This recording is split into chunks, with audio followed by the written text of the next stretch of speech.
Helpful, but I think about Tom Hanks in the movie Castaway, where he basically turned his volleyball into something to talk to. I Yeah. do think it's really important for people to find some form of medium of communication, whether it's FaceTime or an object or a stuffed animal, Yeah. something that they can imbue another person into so that they're not talking to themselves the whole time.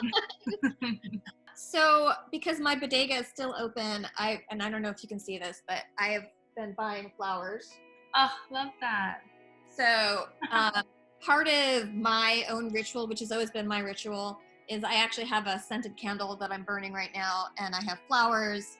So in minimal ways, I'm just trying to keep Yeah. normalcy because that's who I am normally. So having that type of ritual where it smells good, I normally have music like jazz or Mhm. whatever playing in the background. So I'm trying to keep sort of a zen, safe Yeah. space. It's sad that I can't have somebody here, but it is what it is. The other things I've been doing is because now it's easier to schedule time with people, ironically, because nobody has Yeah. anything else to do. So I've now found people asking, oh, can we go for a walk in the park with the dog? Or let's FaceTime for breakfast, or let's FaceTime for lunch, or let's quarantini and have a cocktail. Yeah. So it's becoming a lot easier for people to find the time to connect, which I think is essential for mental health.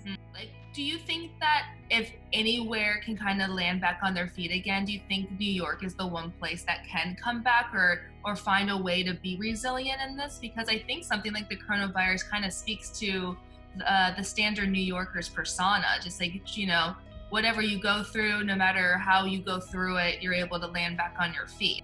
What I'm optimistic about and what I think is uniquely in New York is that we have populations that have really suffered and understand what happens when there's an AIDS epidemic, or what happens when there's a financial crash, or what happens when a natural disaster takes out a significant portion of the population. And um, beyond the fact that we have the money that we can mobilize pretty quickly through corporate America, we also have a really uniquely generous population. I mean, sometimes we're generous and sometimes we're not. I will be honest about that. We all came from rugged backgrounds, which is why we ended up in New York, and we understand that this is the city of survivors. So it's up to all of us to get through it together. And I guess like my last question for you would just be, any words of encouragement or just anything that you would say to the next person if you could have an in-person conversation with the next person that we speak to, what would you say to them?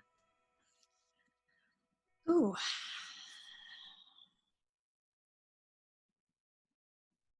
Everybody keeps saying this too will pass, which is really cliche. I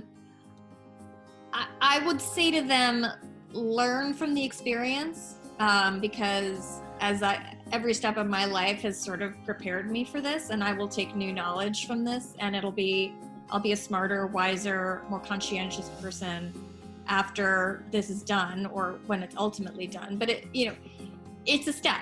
Like this is not going to be the last pandemic that we have. We will probably have many more, and hopefully we'll be better prepared for the next one. But it's not a time to give up or lose hope. It's a time to just learn new things about yourself and your friends and create a stronger foundation for the next disaster that comes our way. I love that. And I think that's really important for everyone to hear, and especially, the people that we're going to be talking to, but, also the people like the viewers that are going to be watching this. So I really, really appreciate that.